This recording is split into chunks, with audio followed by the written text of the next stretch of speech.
Tell us a little bit about your perspective on the big achievement in diplomacy this week, the Israel-Hamas ceasefire, and what you think it took to get there.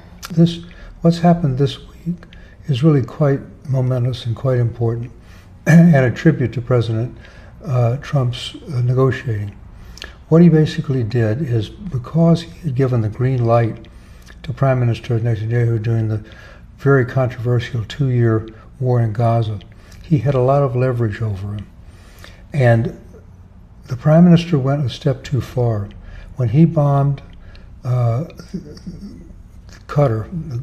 Doha, the capital, trying to get some of the Hamas figures that were there, this enraged President Trump, because we have our largest Air Force base in the Middle East in Qatar.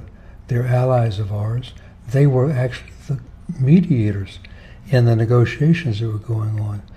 And that catalyzed the president to develop his 20-point plan.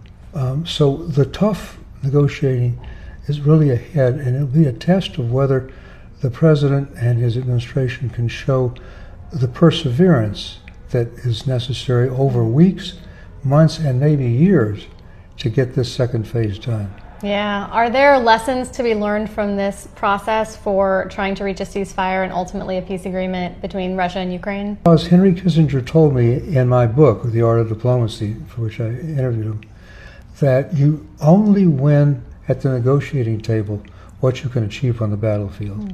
So to the extent that Russia is still increasing their offensive and doesn't feel enough hurt, then they're going to have the upper hand. In fact, Putin won't even start the negotiations.